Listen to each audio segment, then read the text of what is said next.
Darkness has 1,000 faces. But what if one of those faces belonged to the Jedi Order's greatest champion?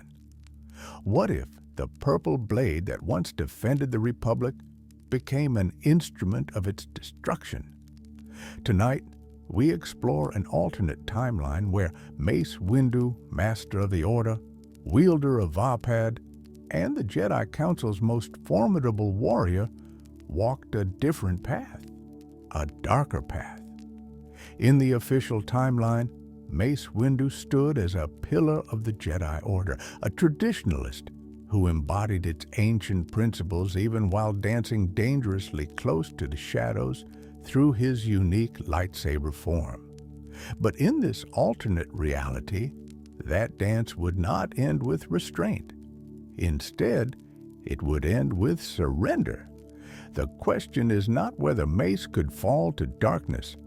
His mastery of Vapad proved he walked that razor's edge daily. The question is what would happen if he stumbled. The seeds of darkness, every fall begins with a single step, but for some, the ground has been shifted beneath their feet for years. Mace Windu's childhood on Harun Kal shaped him in ways few understood. Born in 72 years before the Battle of Yavin, young Mace came from a world perpetually shrouded in toxic mists, where survival meant embracing violence as a necessity rather than a last resort. The Korunai people, his tribe, were Force-sensitive warriors who understood that strength meant survival and weakness meant death. When Jedi Master Sislin Mayer discovered the Force-sensitive child and brought him to the Jedi Temple on Coruscant, she rescued him from a life of tribal warfare.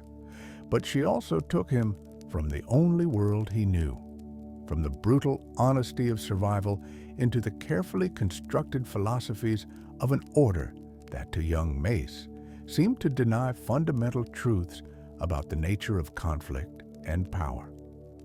The Jedi preached peace and serenity, but Mace had seen firsthand that peace was often won through strength, and serenity was a luxury afforded only to the strong. As a youngling, Mace excelled in his studies with a fierce determination that impressed his instructors and worried them in equal measure.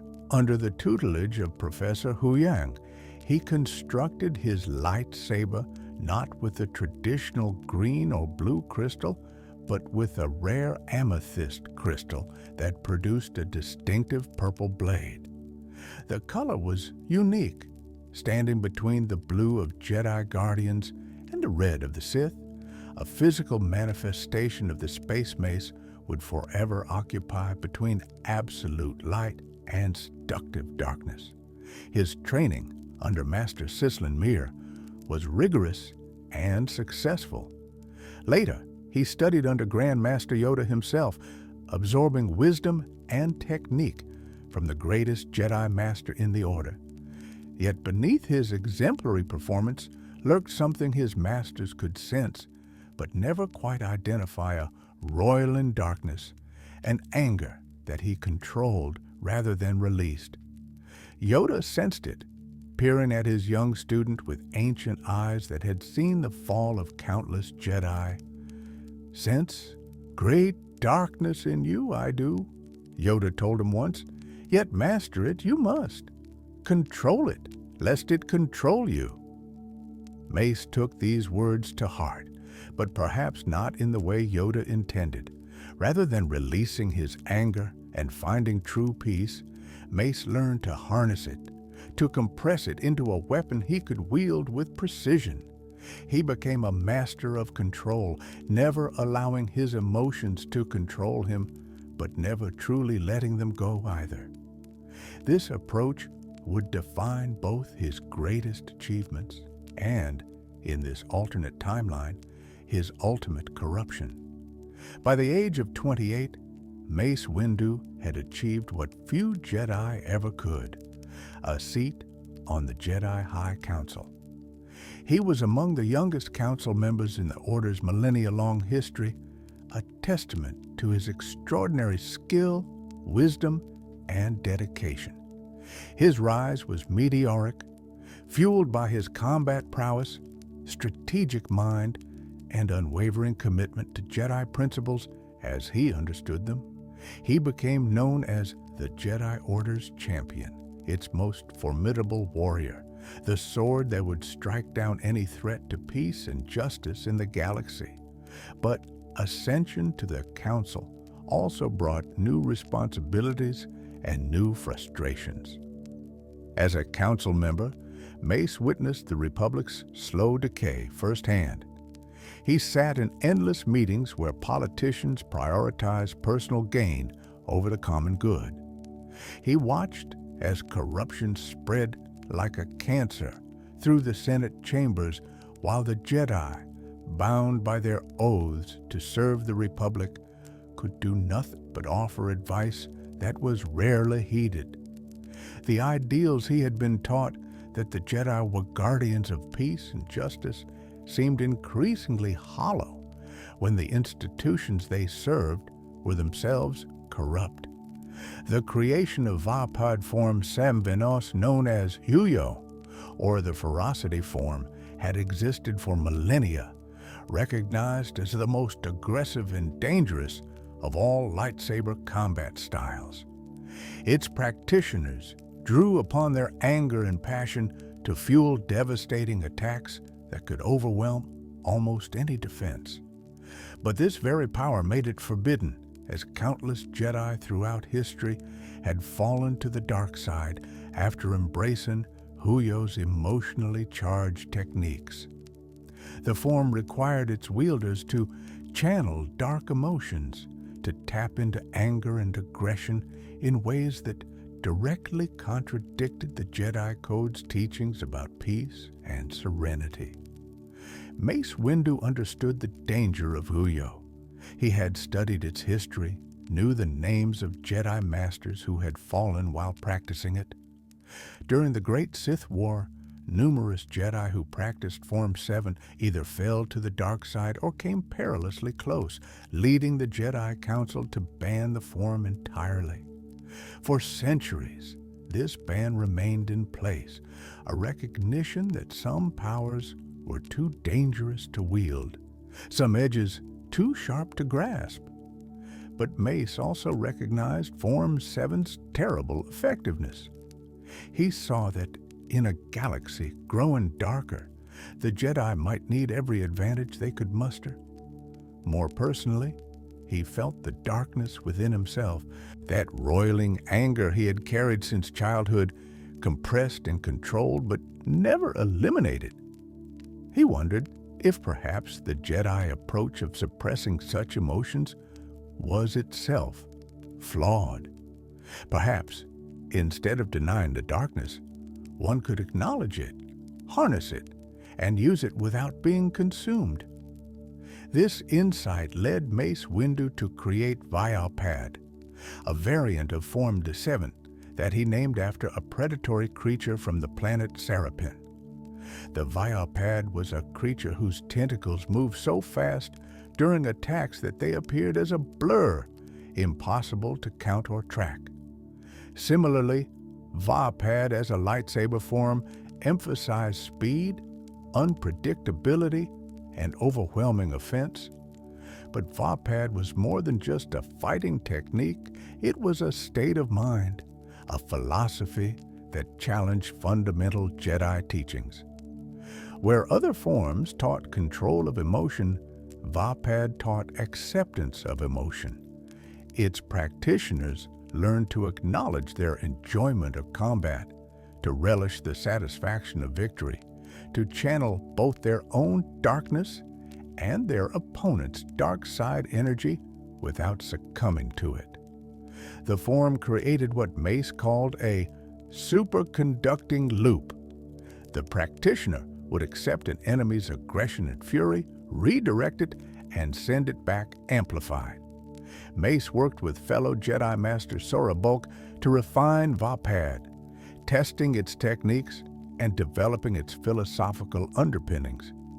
Together, they created a form that was both devastatingly effective and incredibly dangerous. Vapad required its wielder to walk a knife's edge between light and dark with every strike, to channel emotions that other Jedi spent their lives suppressing. It demanded supreme self-control, absolute clarity of purpose, and unwavering moral conviction. The Jedi Council's reaction to Vapad was mixed. Many masters viewed it with deep suspicion, seeing it as Yuyo rebranded, a forbidden form wearing a more palatable name. They worried that teaching Jedi to channel dark emotions, even in a controlled manner, was inviting corruption. Yoda himself expressed concerns, though he ultimately supported Mace's petition for the Council's approval. "A dangerous path this is," the Grand Master warned. "Walk it you may, but many who follow will fall." The Council granted Mace permission to practice and teach Vapad, but with severe restrictions. Only the most skilled and disciplined Jedi would be allowed to study it, and Mace would be personally responsible for their training and conduct. It was a compromise that satisfied no one entirely, but it allowed Vapad to exist as an officially sanctioned form. This approval came with a heavy cost, though one few recognized at the time. In creating Vapad and arguing for its acceptance, Mace had convinced himself and the Council that he could safely channel darkness without falling to it. He believed his control was absolute, his moral clarity unshakable. This belief, this confidence in his ability to walk the edge without falling, would become the foundation for his eventual corruption in our alternate timeline.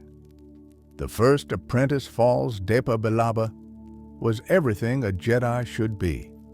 Rescued by Mace Windu from pirates on Chalakta when she was just a child, she became his Padawan, displaying remarkable potential and a deep connection to the Force. Under Mace's tutelage, she grew into a formidable Jedi Knight and eventually a Master in her own right. By age 32, she had earned a seat on the Jedi Council alongside her former master, an extraordinary achievement that spoke to her skill and wisdom. Mace took great pride in Depa's accomplishments. In many ways, she validated his approach to training, his belief that acknowledging one's darkness while maintaining control was not just possible, but optimal.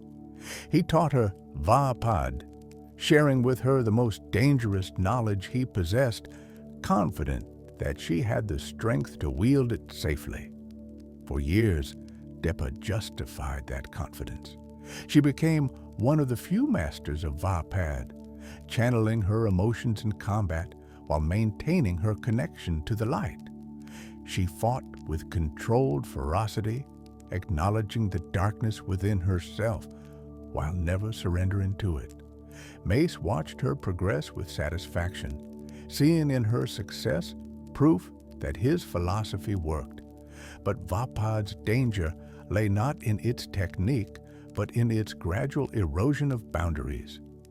Each time Depa channeled her darker emotions in combat, each time she accepted and redirected an opponent's rage, she normalized the experience of touching darkness. What had once been a carefully controlled exception slowly became routine. The edge she walked grew worn and familiar beneath her feet. In this alternate timeline, the divergence begins during the Clone Wars. Sent on a mission to her master's homeworld of Harun Kal, Depa encountered darkness of a different kind, not the clean, focused aggression of separatist battle droids, but the messy, brutal violence of guerrilla warfare. The conflict there was personal, driven by ancient tribal hatreds that reminded Mace's teachings of combat as necessary and natural. The mission was supposed to last weeks. It stretched into months. Mace, occupied with other council duties and trusting in his former Padawan's capabilities, did not realize how the prolonged exposure to chaotic violence was affecting her. Depa began to use Va-Pad not just in combat, but as a lens through which she viewed all conflict. She started to see enemies everywhere, to interpret disagreement as attack requiring swift and overwhelming response. When Mace finally received concerning reports and traveled to Harun Kal to investigate, he found his former apprentice changed. Depa had not fallen completely to the dark side in the way Anakin Skywalker would. She had not embraced evil for its own sake. Instead, she had taken Va-Pad's philosophy to its logical extreme. She accepted all her emotions, channeled all her darkness, and believed this made her more effective, more honest, more powerful. She saw the Jedi Order's restrictions as chains holding back their true potential. Mace attempted to bring her back, to remind her of the principles underlying Va-Pad's creation. But as he argued with his former student, as he tried to explain the difference between controlling darkness and surrendering to it, something unexpected happened. Depa's arguments began to make sense to him. She challenged his fundamental assumption that darkness could be channeled, but must always be held at arm's length, controlled, but never embraced. Why? She asked.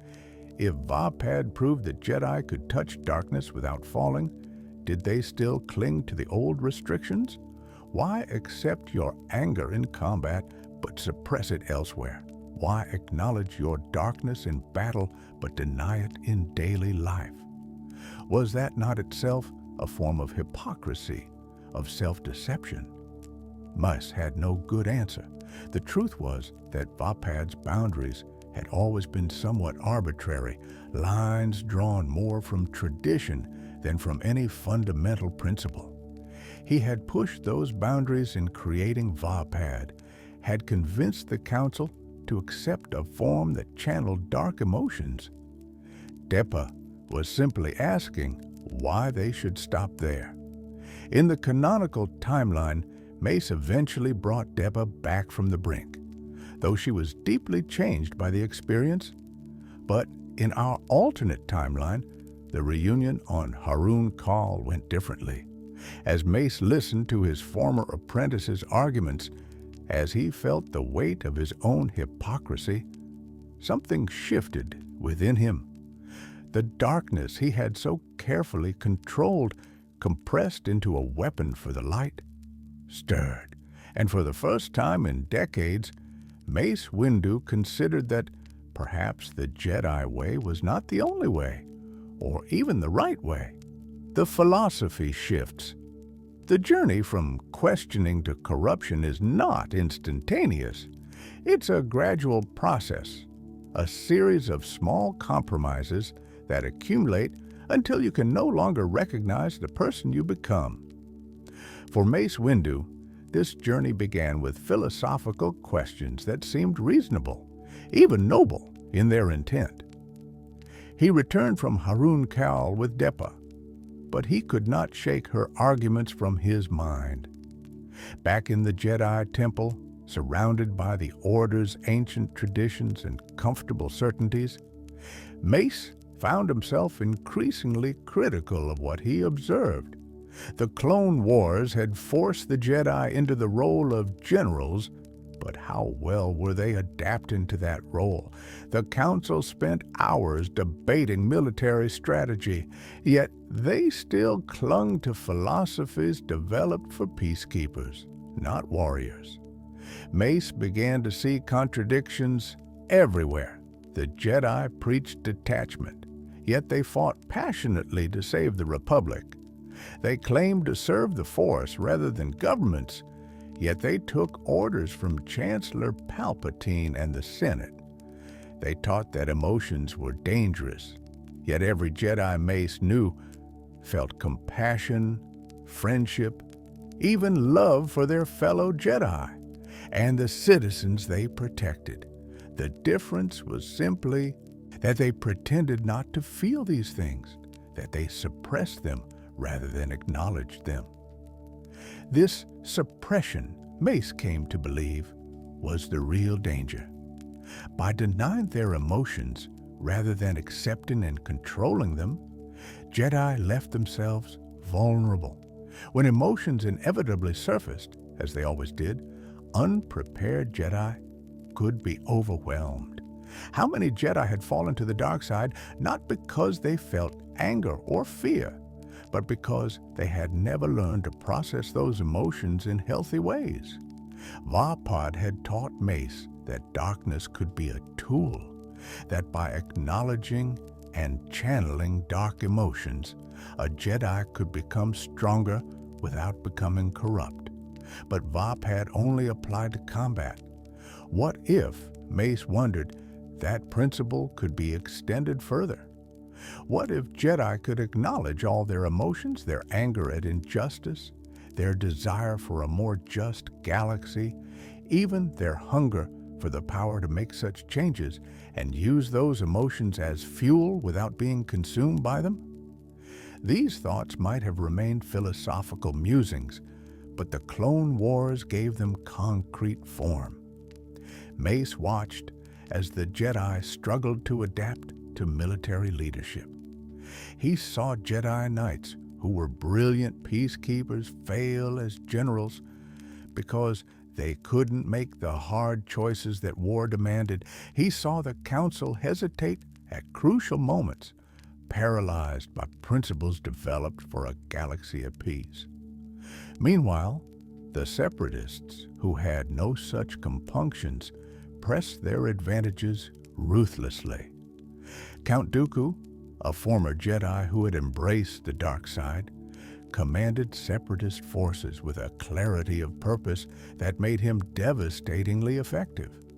Mace found himself wondering, was Dooku's effectiveness despite his fall to darkness, or because of it? By rejecting Jedi restraints, had Dooku freed himself to do what was necessary? Mace began experimenting with extending Vapad's principles beyond combat. When he felt anger at Senate corruption, instead of suppressing it, he acknowledged it and channeled it into determination to protect the Republic despite its flawed leadership. When he felt frustration with the Council's cautious approach, he used that frustration to fuel more decisive action in his own commands. When he felt the hunger for greater power that might allow him to end the war more quickly, to impose the peace that seemed impossible to negotiate, he did not deny that hunger, but examined it, considered whether it might be justified. This gradual shift in his philosophy did not go unnoticed. Yoda, with his 8 centuries of experience and deep connection to the Force, sensed the change in his former student. The Grand Master called Mace to a private meditation session, something he rarely did for council members. "Troubled you have been," Yoda said, his ancient eyes studying Mace with concern. "Sense growing darkness in you, I do. Vapad, perhaps, not the path you believed it to be." Mace bristled at the implication. "Vapad is a tool, nothing more. I control it. It doesn't control me. You know this, Master? You've seen me use it for years without falling." "Yes, seen this I have," Yoda agreed slowly. "But walking the edge too long, one does. Eventually, slip one must. Feel you do not this pull, Mace?" "I feel it," Mace admitted. "I've always felt it. That's what makes Vapad work, acknowledging that pull without surrendering to it. But perhaps," he paused, choosing his words carefully, "perhaps we've been too quick to label that pull as corruption. The dark side offers power, yes, but is power itself corrupt? Or is it how we use that power that matters?" Yoda's ears drooped, a sign of deep distress. "Down this path lies destruction, Mace. Seductive the dark side is, promise of greater power always it offers. But consume you it will, if continue down this path you do. With respect, Master, Mace said, his tone firm, you speak from an old understanding. Perhaps the Force is more nuanced than our traditions allow. Perhaps balance doesn't mean suppressing darkness, but integrating it, accepting it as part of who we are. Fool yourself you do, Yoda warned. Spoke these words many Jedi have. Before falling, they did. Different you believe you are. Different they believed themselves to be as well. But Mace did believe he was different. He had proven it every day for years, wielding Vapad without falling, channeling darkness without corruption. What Yoda called a dangerous delusion, Mace saw as earned confidence based on demonstrated success. The Grand Master was wise, certainly, but his wisdom was rooted in an older time, when the Jedi could afford to maintain such rigid boundaries between light and dark. The galaxy had changed. The Jedi needed to change with it. And if the Council was too set in its ways to see that, then perhaps Mace would need to explore these new paths alone. The corruption accelerates wars, have a way of revealing truths we'd prefer to ignore. As the Clone Wars dragged on, Mace Windu found himself in situations that challenged his evolving philosophy in concrete, unavoidable ways. Each challenge seemed to justify his new approach, reinforcing his belief that traditional Jedi restraint was not just outdated, but actively harmful. One incident in particular crystallized his transformation. Mace received intelligence about a separatist factory on a remote moon, producing bioweapons designed to target specific species, including humans, near humans, and Twi'leks. The factory was hidden beneath a civilian settlement, using the inhabitants as both forced labor and human shields. Standard Jedi tactics would involve infiltration, careful evacuation of civilians, and precise surgical strike against the facility itself. But intelligence also indicated the weapons were nearly complete and would be deployed within days.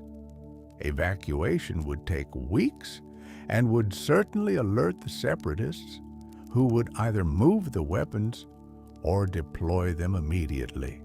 The calculus was brutal. Act now with civilian casualties or wait and risk millions of deaths when the bioweapons were deployed. The Council debated for hours. They discussed options, weighed probabilities, and ultimately decided to attempt a conventional infiltration despite the risks. It was the Jedi way: choose the harder path, never compromise their principles, trust the Force to provide a solution. Mace listened to this debate with growing frustration. He saw in it everything wrong with the Jedi's approach to the war. They were so focused on maintaining their moral purity that they refused to see the larger picture. Sometimes, the right choice required accepting terrible costs. Sometimes, peace required actions that peacekeepers found unpalatable. He thought of Vapad's central principle: channel the darkness without being consumed by it. What if he applied that principle here? Accept the necessity of civilian casualties, channel the anger and guilt such a choice would generate, use those emotions to ensure no such facility would ever threaten civilians again. The difference between a war crime and a necessary sacrifice, he realized, lay in whether you turned away from such choices or accepted their burden fully. Against Council orders, Mace took a small team and bombed the facility from orbit, destroying it before the bioweapons could be deployed. 217 civilians died in the bombardment. 217 souls weighing on his conscience, their deaths a violation of everything the Jedi claimed to stand for. Yet Mace did not flinch from this burden. He acknowledged it, felt the full weight of those deaths, and carried that weight rather than hiding from it. He had made a hard choice, and he would own it completely. This, he told himself, was true strength, the willingness to do what must be done and bear the consequences without excuse or self-deception. The council was furious. They held an emergency session with Mace standing before them to answer for his actions. Yoda looked at him with sadness rather than anger, which somehow made it worse. "Crossed a line you have," the Grand Master said quietly. "Justify it however you wish, but truth remains murdered innocence you did for what you believed was greater good." "I saved millions," Mace responded, his voice steady. "Every day we delayed, the risk grew. Those 200 died so that millions might live. Is that not the essence of what we claim to do, protect the many, even at cost to ourselves?" "But not at cost to others," Master Ki-Adi-Mundi interjected. "We accept sacrifice from ourselves, Mace, not from those we're sworn to protect." "That distinction is a luxury," Mace replied, feeling his anger rising and deliberately not suppressing it. "A luxury we cannot afford in wartime. You speak of protecting civilians as if that's always possible, as if reality respects our moral boundaries. It doesn't. Sometimes horrible choices are the only choices available." Obi-Wan Kenobi, ever the voice of measured reason, tried a different approach. "Even if we accept your logic, Mace, the precedent you've set is dangerous. If Jedi can decide when civilian casualties are acceptable, where does that authority end? Who draws those lines?" "We do," Mace said firmly. "We judge each situation on its merits, accept the burden of those judgments, and act according to our best understanding. Isn't that what the Force guides us to do? Or have we become so hidebound by rules that we've forgotten how to actually think?" The debate continued for hours. In the end, the council could not bring themselves to expel Mace or strip him of his rank. His actions, while unauthorized and disturbing, had achieved their stated goal. The bioweapons were destroyed. Millions were saved. Could they really punish a Jedi for achieving a greater good, even if his methods violated their principles? But they did issue an official censure and removed Mace from field command for a period of meditation and reflection. This punishment, meant to give him time to reconsider his path, instead gave him time to refine his new philosophy. Alone in meditation, Mace explored the limits of Vapod's principles, extending them into a comprehensive worldview that challenged everything the Jedi taught. He began to see the Jedi Code not as wisdom, but as weakness. "There is no emotion, there is peace," was a lie. Emotions existed, and denying them solved nothing. "There is no ignorance, there is knowledge," was hubris the Jedi knew far less than they claimed. "There is no passion, there is serenity," was the worst of all passion, was life itself, the fuel that drove beings to accomplish great things. Mace found himself gravitating toward different texts in the Jedi archives. Not forbidden Sith holocrons, he wasn't ready for that step yet, but older Jedi writings, from times when the Order understood balance differently. He read about the Jedi of Tython, who sought balance between light and dark, rather than the suppression of one by the other. He studied the Potentium perspective, which taught that the Force itself was inherently good and only the user's intentions mattered. These philosophies resonated with Mace's evolving beliefs. They suggested that the modern Jedi Order had lost its way, becoming rigid and dogmatic in ways that weakened rather than strengthened them. Balance, true balance, required embracing both light and dark aspects of the Force, acknowledging both peace and passion, controlling power through wisdom rather than simply rejecting power as corrupt. During this period of forced reflection, Mace had many visitors. Obi-Wan came to argue gently for the traditional path. Yoda came to share stories of Jedi, who had once thought as Mace now did and had fallen to darkness.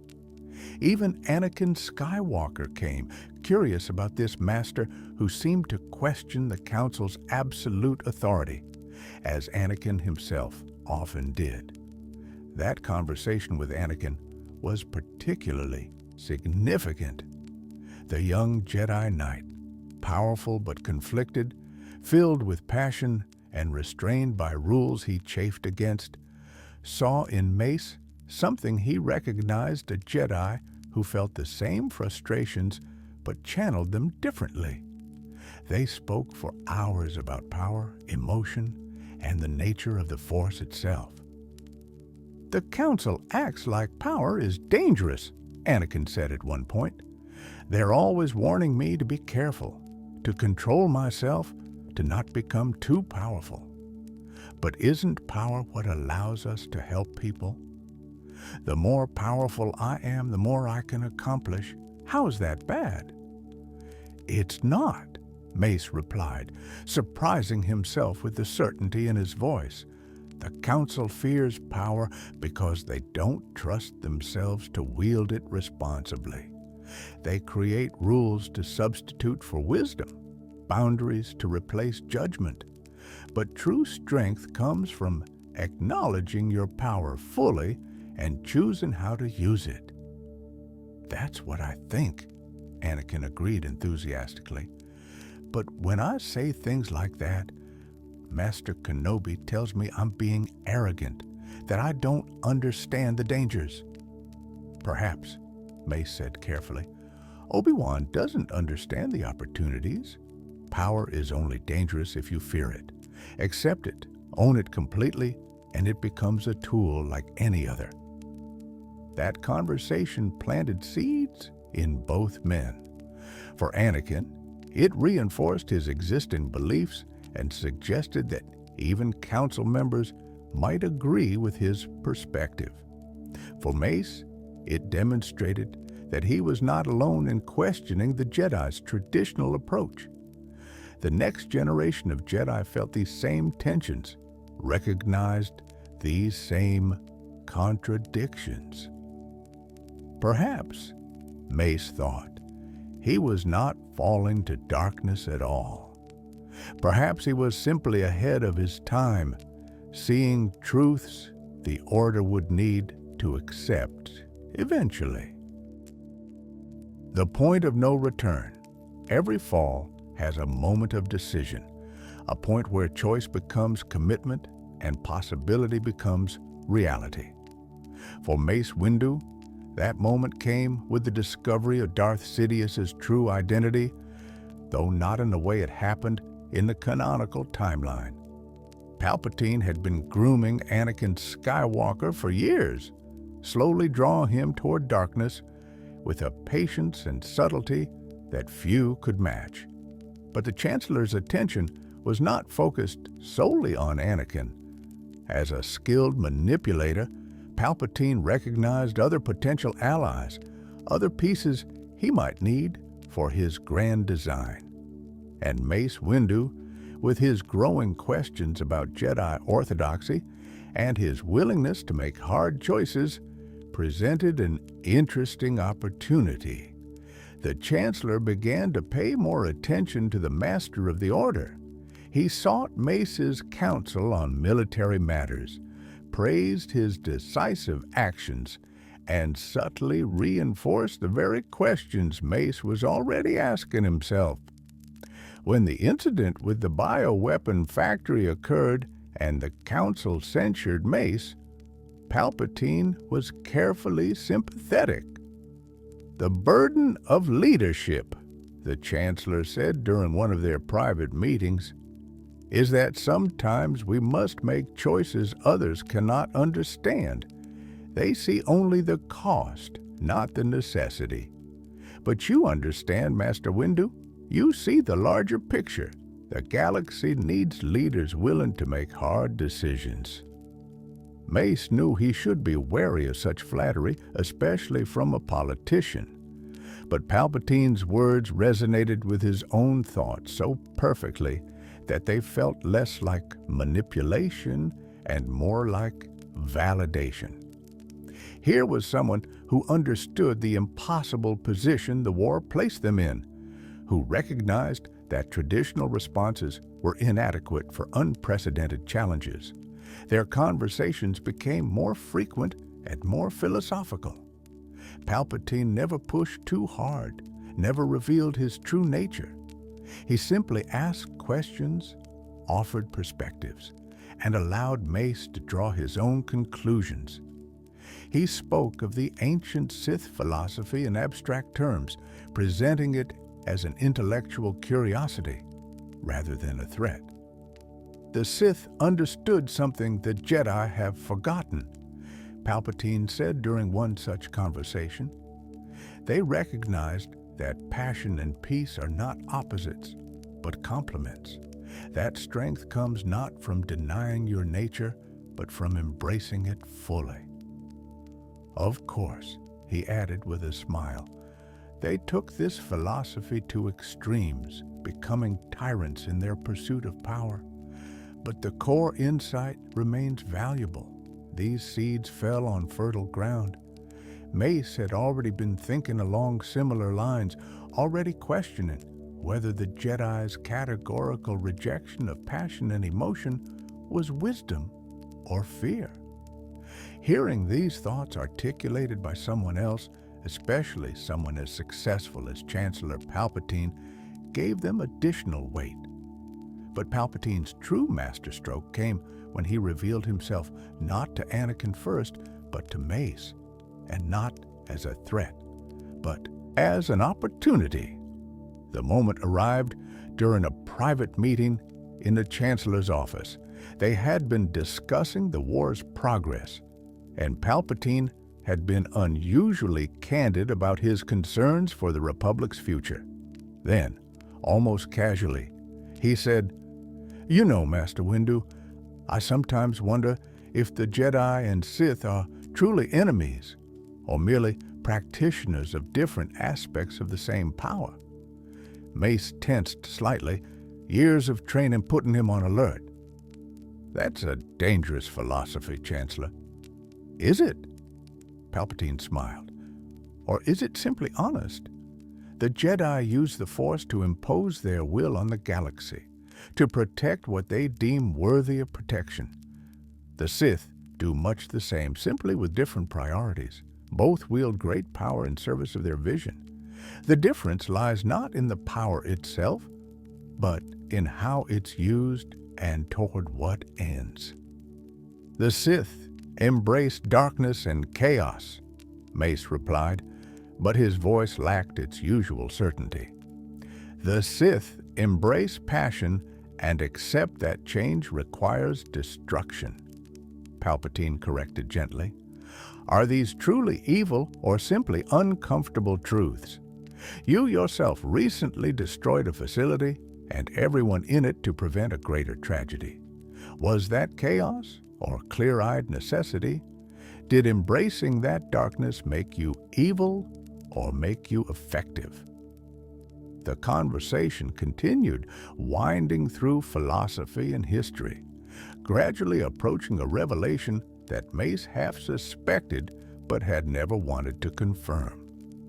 Finally, Palpatine said it plainly, "I am what the Jedi call a Sith Lord. I have studied the dark side of the Force, mastered its powers, and used that knowledge to guide the Republic through its most challenging period. And I tell you this because I believe you, Master Windu, might understand that power and darkness are not synonymous with evil. In the canonical timeline, this revelation would have led to combat. Mace would have drawn his lightsaber immediately, would have attempted to arrest or kill Palpatine on the spot. The revelation of the Sith Lord would have been a call to action, a vindication of everything the Jedi had warned about.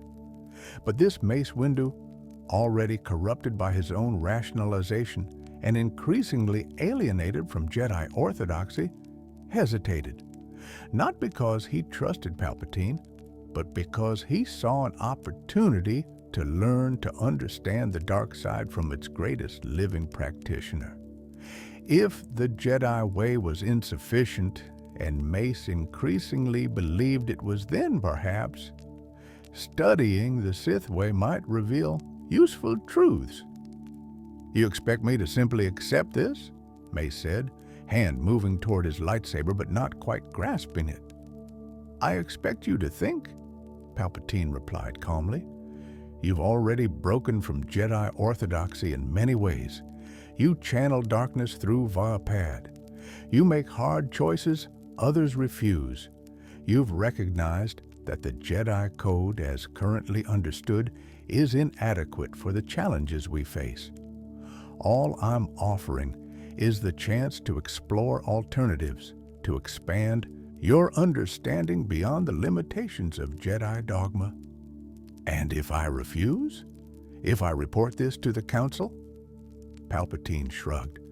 "Then we will have a regrettable confrontation that will benefit no one. The war will continue. The Republic will continue to decay. The Jedi will continue to fail in their mission to bring peace and justice to the galaxy. And you, Master Windu, will return to an order that has already censured you once and will likely do so again when you deviate from their rigid principles. Is that truly what you want?"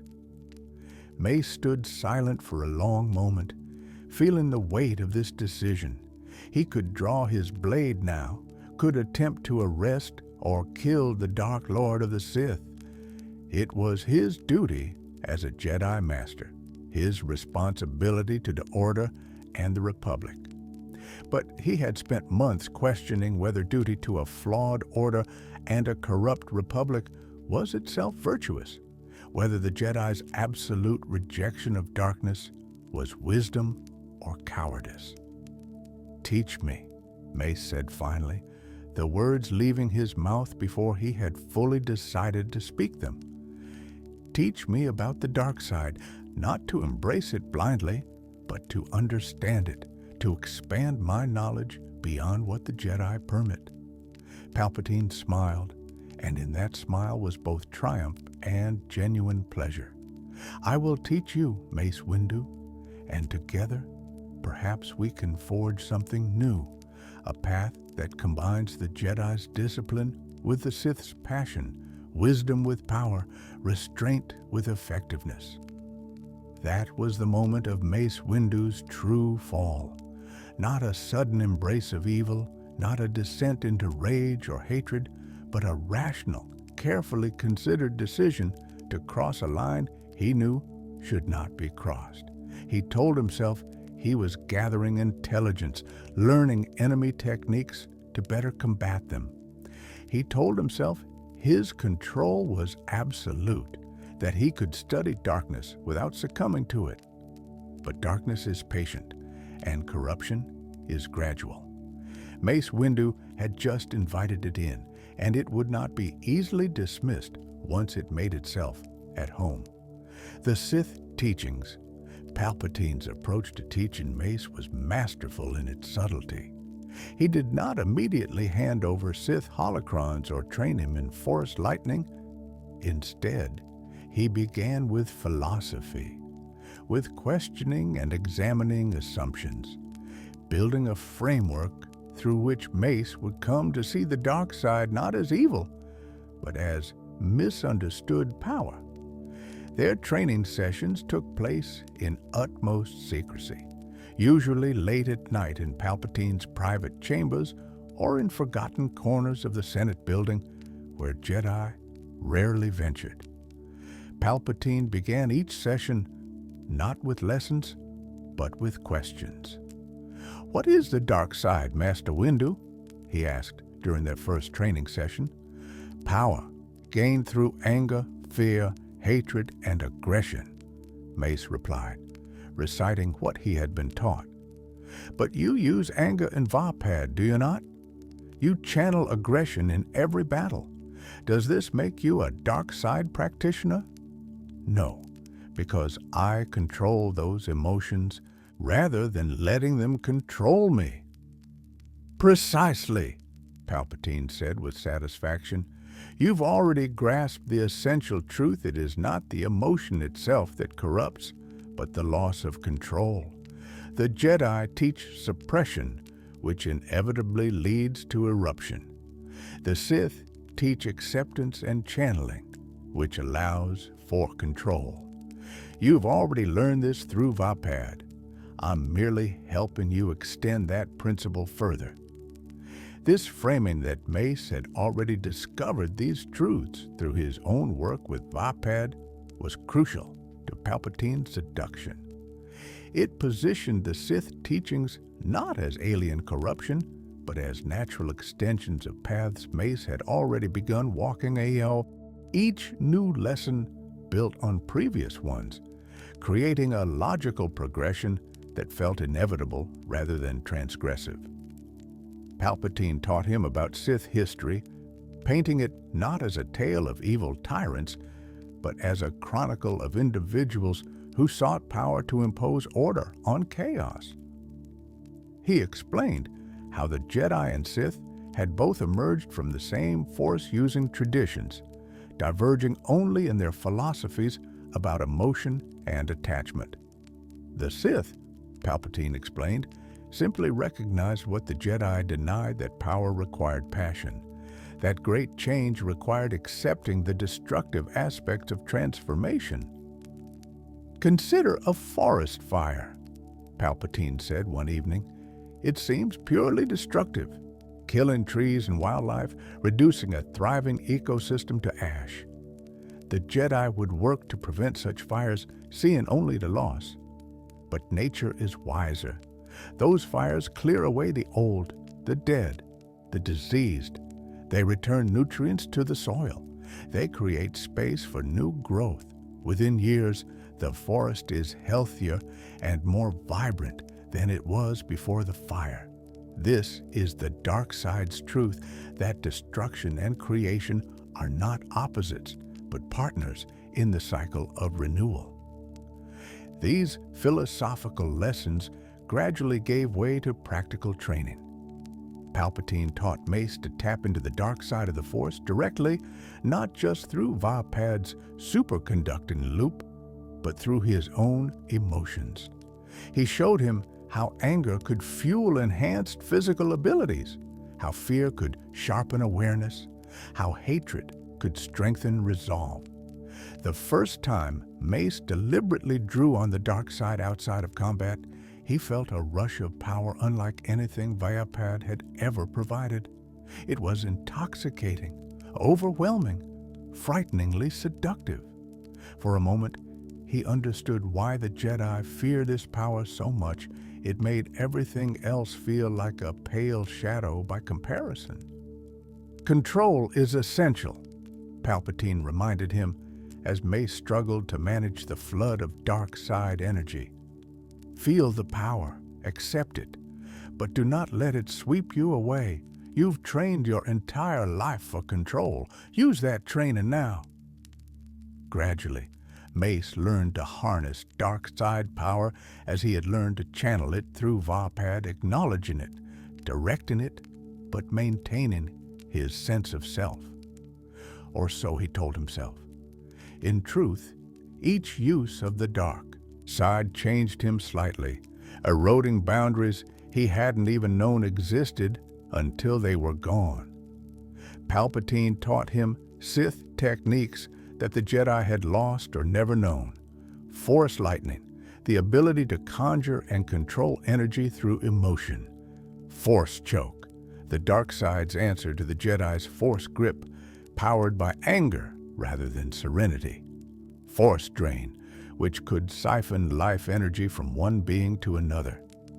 Each technique violated Jedi principles, each required drawing deeply on dark emotions, and each made Mace more powerful than he had ever been. But perhaps the most dangerous lesson Palpatine taught was about attachment.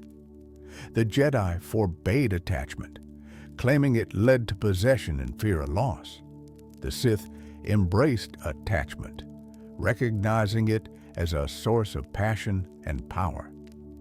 Palpatine showed Mace how his attachments to the Jedi Order, to his vision of justice, even to his former Padawan Depa, could be leveraged as strengths rather than weaknesses.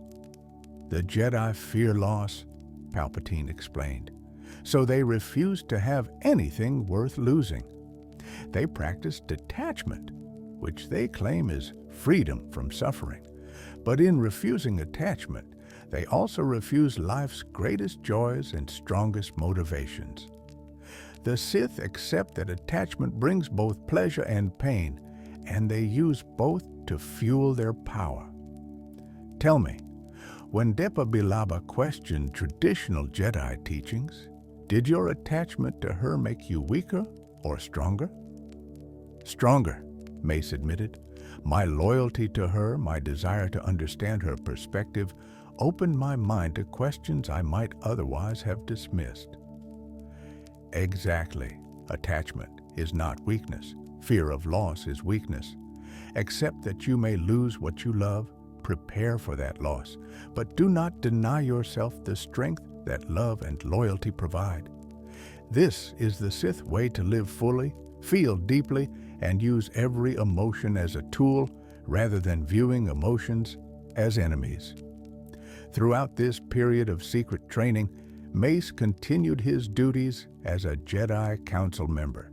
He participated in meetings, offered counsel on military strategy, and maintained all the appearances of orthodoxy. This double life required constant mental gymnastics, justifying his actions to himself even as he hid them from others. He told himself how he was gathering intelligence, learning about the enemy to better combat them. He told himself his control was absolute, that he could study these techniques without being corrupted by them. He told himself that once he understood the dark side fully, he would be better positioned to destroy it. But these rationalizations grew weaker with each passing day. Deep down, in a place Mace tried not to examine too closely, he knew the truth. He was not studying the dark side to combat it. He was studying it because it offered him power and answers that the Jedi way never had. He was becoming what he had once sworn to destroy, one lesson at a time, one compromise at a time, one rationalization at a time. The man who had once been the Jedi Order's greatest champion was transforming into something else entirely. Not a mindless servant of evil, not a power-mad tyrant, but something perhaps more dangerous. A being who believed he was still serving the light even as he drew deeper on the darkness, who convinced himself that his corruption was actually enlightenment, who used his formidable intelligence and iron will to construct elaborate justifications for increasingly unjustifiable actions. Mace Windu was fallen, had been fallen for months, but he could not or would not see it. And by the time he finally recognized the truth, it would be far too late to turn back. The new Sith Lord, the moment Mace Windu truly accepted his new identity, did not come with fanfare or ceremony. There was no dramatic confrontation, no crisis point where he suddenly embraced evil. Instead, it came on an otherwise ordinary evening in Palpatine's chambers, after months of training and gradual transformation. They had been discussing the rule of two, the ancient Sith doctrine established by Darth Bane that mandated only 2 Sith Lords exist at a time, 1 master to embody power, 1 apprentice to crave it. Palpatine explained how this rule had preserved the Sith through centuries of Jedi dominance, concentrating power rather than diluting it. But the rule of 2 is not absolute, Palpatine said. It's a guideline, a framework. What matters is that power flows and grows, that each generation becomes stronger than the last. I currently have an apprentice, Count Dooku, though he knows nothing of you. When the time comes, he will be replaced. The casualness with which Palpatine discussed his current apprentice's eventual death should have disturbed Mace.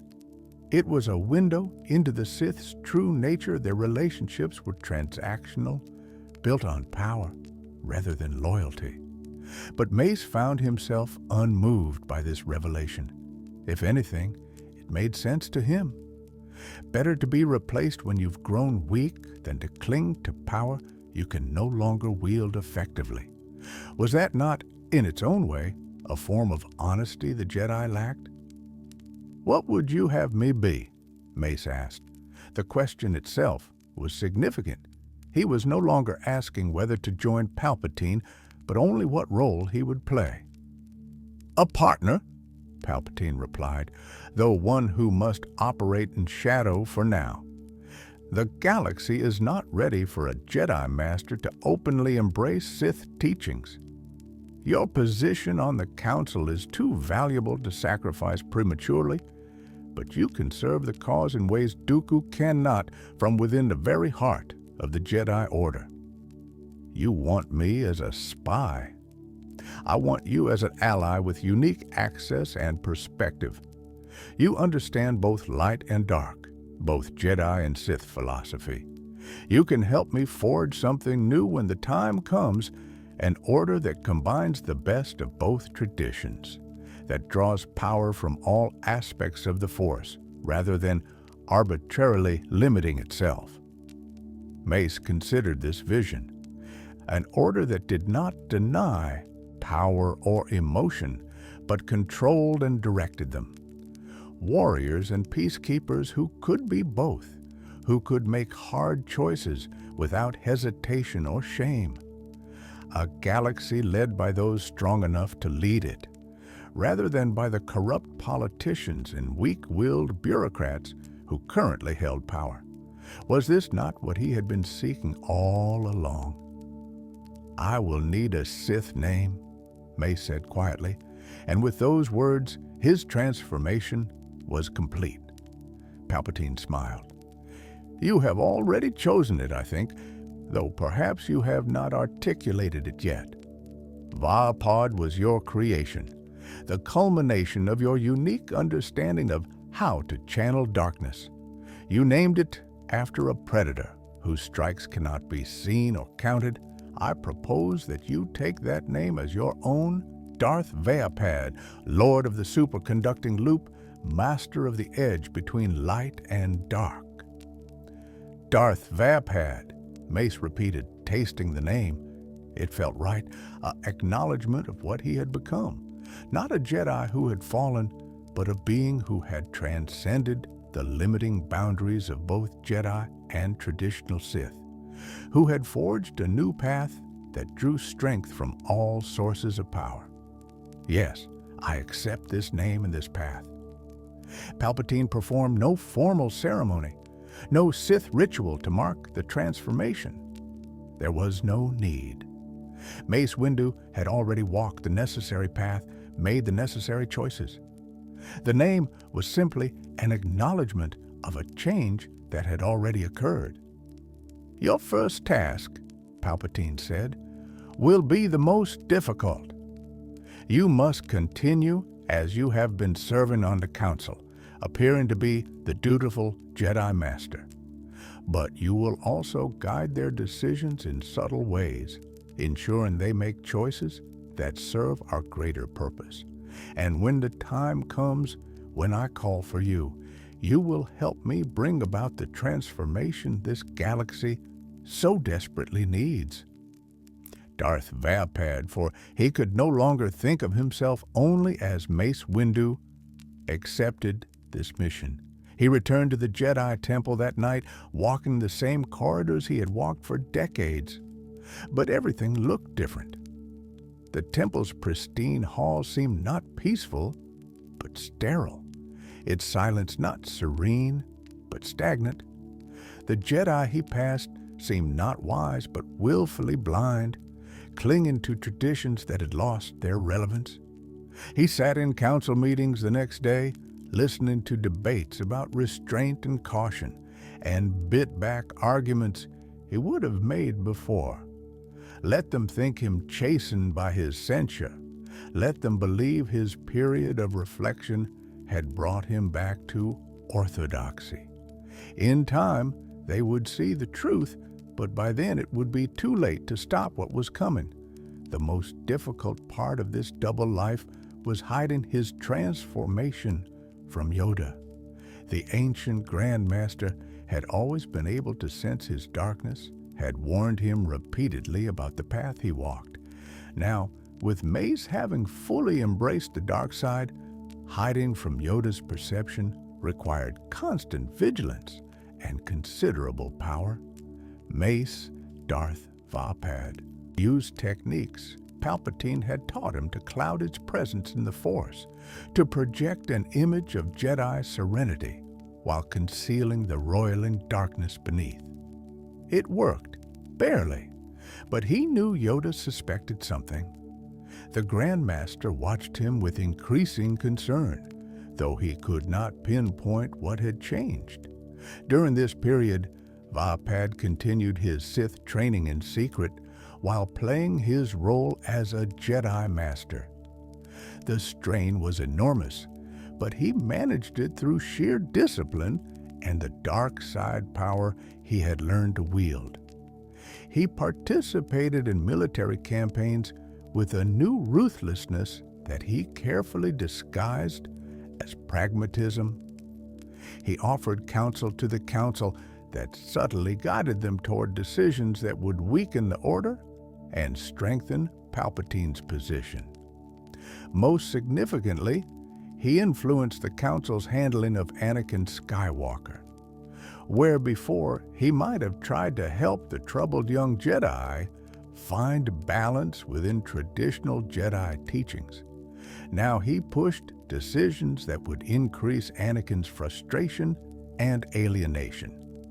When Palpatine requested Anakin's appointment to the Council as his personal representative, Vapad supported the motion. And when the Council agreed, but refused to grant Anakin the rank of Master, it was Vapad who argued most forcefully for this insult, knowing it would drive Anakin further toward Palpatine's influence. "You are on this Council, but we do not grant you the rank of Master," Vapad said, delivering the decision with calculated coldness. He watched Anakin's face, saw the anger and betrayal there, and felt satisfaction. The boy was close to breaking, close to embracing his true nature. Soon, very soon, he would join them in darkness, and the three of them, Palpatine, Vapad, and Skywalker, would reshape the galaxy according to a better vision. But Vapad was not content to simply be Palpatine's hidden apprentice. The dark side had awakened ambitions he had suppressed for years. He began to see himself not as Darth Sidious's subordinate, but as his equal, or potentially his superior. After all, he brought to their partnership something Palpatine lacked: legitimacy within the Jedi Order, respect from Republic leaders, and a philosophical framework that might actually create lasting change rather than simply replacing one tyranny with another. These thoughts, this ambition, were themselves part of his corruption. The dark side fed on such hungers, grew stronger through them. Vapad told himself his ambition served the greater good, that he wanted power only to use it wisely. But the rationalizations grew harder to maintain as his hunger grew deeper. He began to plan, carefully and patiently, thinking decades ahead. He would help Palpatine destroy the corrupt Republic and the blind Jedi. But then, when the Emperor grew comfortable in his power, Vapad would strike. He would take control, would build the order he envisioned strong, decisive, unbound by archaic restrictions, drawing power from the full spectrum of the Force. In his darkest moments, alone in his chambers at the temple, Vapad would ignite his purple lightsaber and stare at its unique color. It had once represented his position between light and dark, his ability to channel both without fully embracing either. Now it represented something else, not balance, but dominance, not compromise, but synthesis. He would not simply fall to darkness like so many before him. He would master both light and dark, would forge a new path that made both Jedi and Sith philosophies obsolete. This was his vision, his destiny, and he would let nothing, not loyalty, not principle, not even his own doubts, stand in its way. The betrayal realized the galaxy has a way of forcing confrontations we've carefully avoided. For Darth Vapad, that confrontation came not from the Jedi discovering his secret or from Palpatine betraying him, but from an unexpected source, Anakin Skywalker. Events proceeded much as they did in the canonical timeline up to a point. General Grievous was defeated. The Separatist leadership, hiding on Mustafar, waited for Palpatine's final orders. And Palpatine, believing the time had come to complete his design, revealed himself to Anakin Skywalker. But in this timeline, when Anakin reported Palpatine's true identity to the Jedi Council, he included another piece of information he had reluctantly come to suspect. Master Windu has been meeting secretly with the Chancellor. I've seen them together late at night when they thought no one was watching. I don't know what they discussed, but the council chamber erupted. Some masters refused to believe it, certain that Anakin was mistaken or that there was an innocent explanation. Others, particularly Yoda, looked grimly unsurprised. The Grand Master had sensed darkness growing in Mace for months, but had hoped his former student would turn back before crossing the final threshold. "Confirm this. We must," Yoda said heavily. "But careful, we must be. If fallen Mace has, dangerous he will be. Master of Vapad he is, and close to the dark side that form keeps him. If given himself fully to darkness, he has, perhaps, the most dangerous opponent any Jedi could face." The decision was made quickly. A team would confront Palpatine, but a different team than in the canonical timeline. Instead of Masters Kit Fisto, Saesee Tiin, and Agen Kola, the Council sent Obi-Wan Kenobi, Plo Koon, and Yoda himself. They could not risk Mace being present if the accusations about him were true. When the team arrived at Palpatine's office, they found not just the Chancellor, but Mace Windu already present. Both men turned as the door opened, and in that moment, all pretense dropped away. "I was beginning to wonder when you would discover the truth," Palpatine said pleasantly. "Though I admit I expected you to take longer. Young Skywalker has sharper eyes than I credited." "Mace," Obi-Wan said, his voice heavy with betrayal and sadness, "please tell me this isn't what it looks like." Darth Vapad regarded his former colleagues with a mixture of pity and contempt. They looked so certain of their righteousness, so confident that they were confronting evil. They could not see that they were the ones who had lost their way, clinging to an outdated philosophy in a galaxy that had moved beyond it. "It is exactly what it looks like," Vapod replied, his hand moving to his lightsaber. "Though I suspect you lack the wisdom to understand what you're truly seeing. You think you've discovered treachery. In truth, you've simply proven your own blindness one final time." Yoda stepped forward, his ancient eyes filled with sadness. "Lost you are, Mace. See it. You cannot, but consumed by darkness you have been. Too late it may be, but try I must return to the light you can. Not too late, it is never." "Return?" Vapad laughed bitterly. "I never left the light, Master.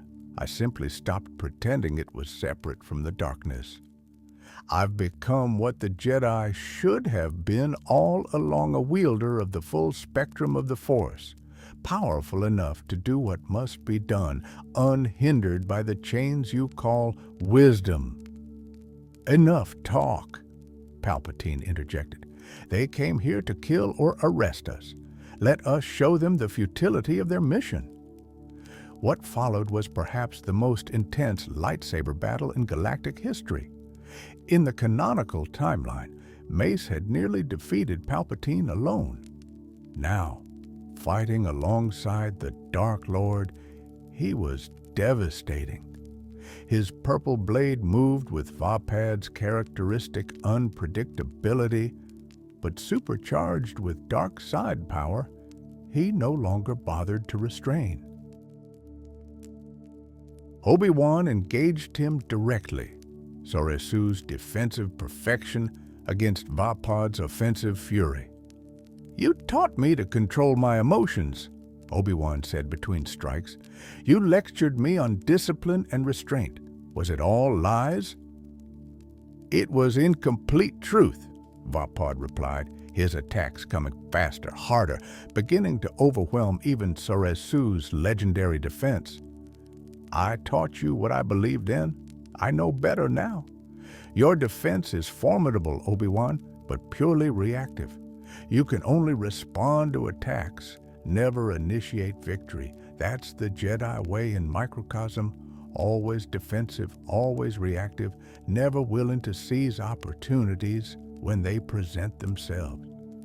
Plo Koon joined the fight against Vapad, his blue blade coordinating with Obi-Wan's to create a wall of light.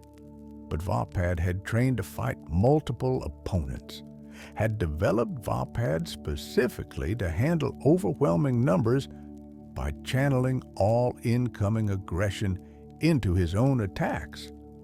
Every strike his opponents made fed his fury. Every defensive move gave him energy to redirect. The superconducting loop that defined Vapad had become literal. He was absorbing their light side energy and transforming it into dark side power. Meanwhile, Palpatine and Yoda clashed in a battle of pure Force power. Lightning met Force barriers, telekinesis hurled furniture and walls. The very air crackled with energy as the two most powerful Force users in the galaxy threw everything they had at each other. "Warned you, I did," Yoda said, blocking another bolt of lightning. "Seen this outcome, I could have, if only listened, Mace had." "He listened to something more valuable than your warnings," Palpatine replied. "He listened to his own wisdom, drew his own conclusions. You failed him, Yoda, as you fail all who think for themselves rather than blindly accepting your ancient platitudes." The battle raged through the Chancellor's office and spilled into the Senate chamber beyond. Clone troopers, responding to the disturbance, arrived only to be caught in the crossfire or turned against each other by competing Force commands. Senators fled in panic as the room that represented galactic democracy became a battleground for its future. Vapad fought with a fierce joy he had never allowed himself to feel before. This was Vapad at its fullest expression, channeling not just combat emotions, but the entire spectrum of the dark side, empowered by anger and hatred and fear and ambition, all woven together into devastating technique. He was magnificent, terrible, and ultimately victorious. Obi-Wan fell first, overwhelmed by an onslaught he could not fully defend against. Vapad's blade found gaps in Soresu's defense that shouldn't have existed, exploiting weaknesses that only became weaknesses because Vapad made them so. The blade burned across Obi-Wan's side, not killing him, but removing him from the fight. Plo Koon lasted longer, but he too eventually fell. Vapad used a force push to separate him from Obi-Wan, then engaged him one-on-one with the full force of his dark side-enhanced abilities. Within minutes, Master Plo Koon lay dead, struck down by a warrior he had once called friend and colleague. That left only Yoda, still fighting Palpatine with the strength of 8 centuries of wisdom and power. The ancient Grand Master was holding his own, matching Palpatine move for move, lightning for lightning. In the canonical timeline, their duel had ended in stalemate, with Yoda forced to flee after being knocked from the Senate chamber's heights. But this timeline was different. This timeline had Darth Vapad. As Yoda and Palpatine dueled, Vapad approached from behind, moving with predatory patience. Yoda sensed him, of course. Even in the heat of battle, the Grand Master's awareness was absolute. But acknowledging an attack and defending against it while fighting another opponent were different things entirely. "Mace!" Yoda called out, his voice carrying pain beyond the physical. "Please, not too late it is.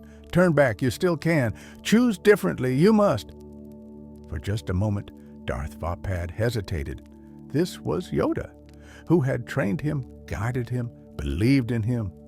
This was the being who represented everything good about the Jedi Order, whose wisdom and compassion had shaped thousands of lives across 8 centuries.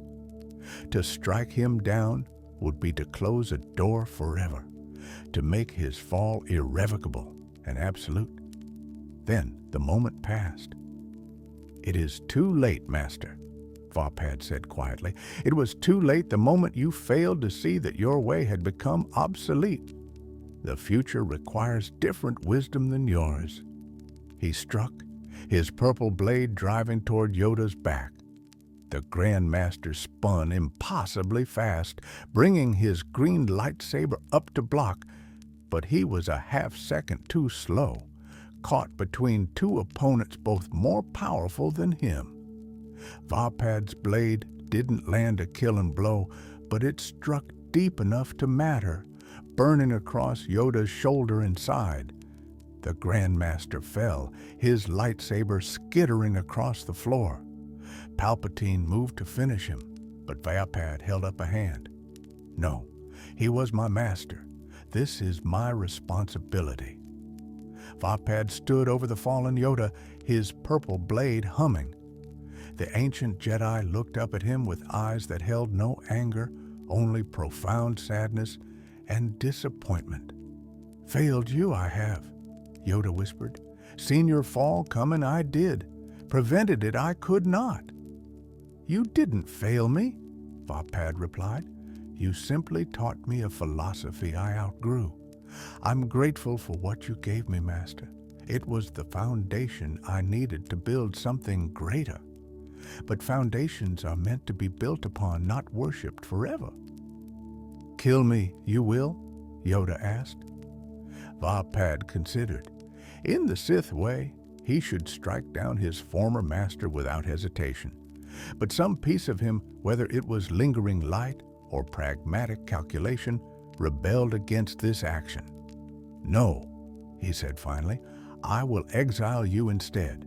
Leave Coruscant, leave the core worlds, and never return. Take the surviving Jedi with you and go into hiding. The order you knew is finished, but you need not die with it. Perhaps, in exile, you will finally learn the wisdom you failed to grasp during 8 centuries of stagnation. Palpatine started to object, but Vapad fixed him with a look that made clear this decision was not open for debate. The Sith Lord nodded slowly, recognizing that his alliance with Vapad would require compromises on both sides. Very well.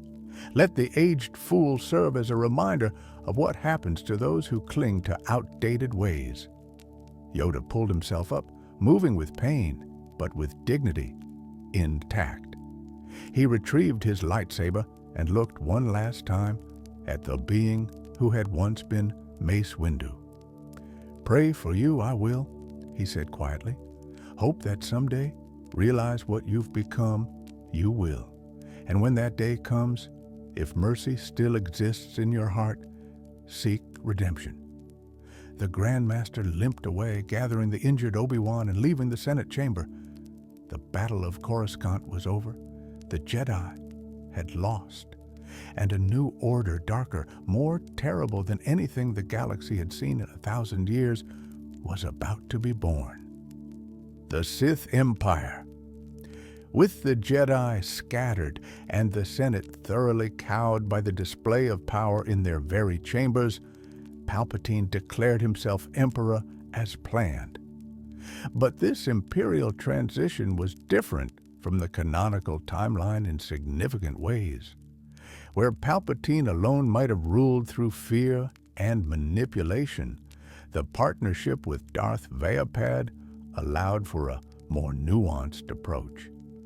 Vapad argued that the new empire should not simply crush all opposition, but should offer a genuine alternative to the Republic's corruption, an alternative built on strength, efficiency, and meritocracy, rather than democracy and debate. "Fear is useful," Vapad told the Emperor during one of their planning sessions, "but insufficient. If we rule only through terror, we create enemies who will fight unto death. Better to offer a vision worth embracing, to show the galaxy that strength and order provide benefits that the Republic's endless debates never could." Palpatine, recognizing the wisdom in this approach, gave Vapad significant authority to shape the Empire's public philosophy and structure. Together, they created something novel, a Sith Empire that did not present itself as evil but as necessary, not as tyranny, but as strong leadership that could accomplish what democracy never could.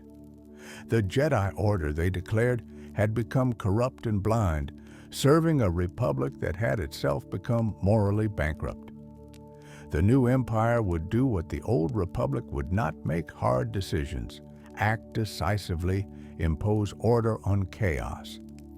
Citizens would surrender some freedoms, yes, but in exchange, they would receive peace, prosperity, and protection that the Republic's weakness had failed to provide. This message resonated more effectively than raw tyranny would have. Many citizens, exhausted by years of war and disgusted by Senate corruption, welcomed strong leadership. The propaganda that Vapad crafted emphasized opportunity over oppression, join the empire, and rise based on merit, regardless of species or origin.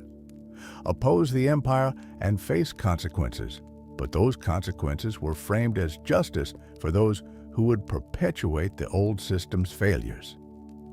As for the Jedi who survived, Palpatine wanted them hunted to extinction, but Vapad again counseled a different approach. "Dead martyrs can inspire rebellion," he argued. "Exiled failures can only inspire pity. Let them hide in the outer rim.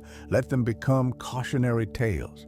And perhaps, given time, some will see the wisdom of what we've built and join us willingly." This approach horrified Palpatine initially, but Vapad's logic was sound. A few surviving Jedi, scattered and broken, posed little threat, and made the Empire seem less absolutely evil than total genocide would. So, Order 66 was modified in this timeline. The clone troopers received orders to attack their Jedi commanders. Yes, but survivors who fled were not pursued with the same obsessive determination. A handful of Jedi Masters and Knights escaped, exactly as Vapad predicted, becoming symbols of a defeated past rather than sparks for rebellion. Darth Vader existed in this timeline, but his role was different. When Anakin Skywalker discovered that both the Chancellor and Master Windu were Sith Lords, his choices became more complex. In the canonical timeline, his love for Padme drove him to choose Palpatine over the Jedi. Here, that same love led him to try to save her by bargaining with both Sith Lords for their knowledge. The result was a three-way alliance more unstable than the rule of two, but more powerful. Anakin became Vader, but with less resentment and more genuine cooperation. He knew both his masters, respected both in different ways, and served them as a deadly enforcer who could be deployed when Vapad's Jedi reputation made his direct involvement problematic. Together, the three Sith Lords, Darth Sidious, Darth Vapad, and Darth Vader, ruled an empire that was both more terrible and more seductive than its canonical counterpart. Sidious provided vision and raw power. Vader provided loyalty and devastating combat effectiveness. And Vapad provided philosophy and legitimacy, a framework that made their tyranny seem not just necessary, but righteous. Vapad took a particular interest in Force-sensitive individuals discovered throughout the Empire. Rather than killing all potential Jedi as Palpatine wanted, he argued for creating a new order, one that would train Force users in both light and dark, teaching them Vapad's philosophy of controlled application of the full Force spectrum. These Imperial Force adepts, as they became known, were neither Jedi nor Sith, but something new, warriors and peacekeepers who served the Empire with powers the old Jedi had never allowed themselves to fully develop. This was Vapad's great project, his attempt to create the order he had envisioned. Force users who drew power from passion and emotion, but directed that power through discipline and purpose. Some of these adepts grew more powerful than they should have, testing Vapad's control and proving that channeling darkness without guardrails remained as dangerous as the Jedi had always warned. But Vapad dealt with such problems ruthlessly, eliminating those who could not maintain control and using their failures to refine his teaching methods. The galaxy transformed under this Sith Empire, becoming more orderly but less free, more efficient but less just. Species and worlds that aligned with the Empire prospered. Those that resisted faced overwhelming force, not from mindless stormtroopers alone, but from Force adepts who could crush opposition with powers most citizens had never seen. Slavery, outlawed under the Republic, returned in practice if not in name, as the Empire employed forced labor for massive construction projects. Yet for all its darkness, this empire was not the cartoonish evil of simple tyranny. It built infrastructure the Republic had neglected. It brought law to lawless regions, though it was brutal law. It created opportunities for advancement that the Republic's entrenched power structures had prevented, though those opportunities came at the cost of absolute loyalty. It was an empire that could genuinely improve lives for those willing to submit, and that made it far more insidious than simple conquest. Darth Vapad watched all this with mixed emotions. He had helped build something terrible, yet something that worked in ways the Republic never had.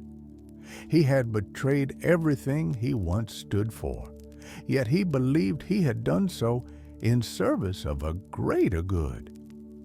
The cognitive dissonance would have destroyed a lesser mind, but Vapad's discipline was absolute. He did not allow himself to question, to doubt, to regret. He simply acted day by day, building an empire that reflected his twisted vision of balance. But empires built on darkness carry within them the seeds of their own destruction. And Vapad's partnership with Sidious and Vader, seemingly strong, rested on foundations of ambition and mutual distrust that would inevitably lead to confrontation. The three Sith Lords circled each other like predators, allies of convenience who each planned to eventually eliminate the others and rule alone. Vader resented both his masters, seeing in them the beings who had manipulated him into darkness, even while claiming to offer salvation. Sidious feared Vapad's growing influence and planned ways to eliminate him once his usefulness ended. And Vapad, who had never stopped planning since the moment he accepted his Sith name, waited patiently for the perfect moment to strike and claim supreme power for himself. The final confrontation, 20 years passed under the Sith Empire, 20 years of darkness spread across the galaxy, bringing both order and oppression in measures that varied by world and species. In the canonical timeline, this period would end with Luke Skywalker's redemption of Anakin and the Emperor's death. In this alternate timeline, events took a different path. Luke Skywalker still existed, still grew up on Tatooine, still learned his father's true identity. But when he confronted Vader on the second Death Star, much as in the canonical timeline, he found a Sith Lord less conflicted than the Vader he might have known. This Vader had not spent 20 years marinating in guilt and regret. He had not been isolated from everyone he once cared about, had not been twisted into a broken shell of a man. Instead, he had spent 2 decades consolidating power alongside 2 other Sith Lords, convinced that his choices had been correct, even if they had been terrible. Still, the meeting with his son awakened something in Vader. Not redemption exactly, but a recognition that perhaps there were paths he had not considered. Luke represented something Vader thought he had lost when Padme died: hope, the possibility that love could be stronger than fear. Their duel was brutal and brief. Luke was well-trained, but no match for Vader's decades of experience and dark side power. Within minutes, he hung from the edge of a platform, Vader standing over him with lightsaber raised, preparing to strike. Then Darth Vapad arrived. The former Mace Windu had aged well, the dark side sustaining his physical form even as it twisted his spirit. His purple blade still hummed with Vapad's characteristic rhythm, but now completely unchained by any Jedi restraint. He had come to the Death Star not to support the Emperor or Vader, but to make his own move, to finally claim the power he had patiently accumulated over 2 decades. An interesting moment, Vapad said, studying the scene. A father about to kill his son, proving his commitment to darkness. Or is it a father hesitating, revealing weakness that his masters might exploit? Vader turned to face him, lightsaber still raised. "What are you doing here, Vapad?" "What I have always planned to do, take control. Sidious grows complacent in his power. You grow sentimental with age. Both are weaknesses the Empire cannot afford. It's time for new leadership. Leadership that remembers why we built this empire. in the first place. The Emperor, sensing the disturbance through the Force, arrived moments later. He looked between Varpad and Vader and understood immediately what was happening. After 20 years, you finally reveal your true ambition, Palpatine said to Varpad. I always knew this day would come. The question is whether Lord Vader will stand with you or with me. The three Sith Lords faced each other in a triangle of tension, each calculating their odds. Luke, largely forgotten at the edge of the platform, pulled himself up and watched with growing horror as he realized he had stumbled into the middle of a conflict between three of the most powerful dark side users in the Idol galaxy. Stand with him, Vader said, his mechanical breathing the only sound for a moment. I've stood between you for 20 years, serving two masters who each believed I would support them when the inevitable confrontation came. Did you never wonder, either of you, what I wanted, what I planned? Careful, Lord Vader, the Emperor warned. Your power is great, but you cannot hope to defeat us both. No, Vader agreed, but perhaps I don't need to. He looked down at Luke. My son offers me something neither of you ever could heir who is not plotting my destruction, a family that might actually mean something beyond power dynamics and manipulation. I think perhaps it's time to make a different choice.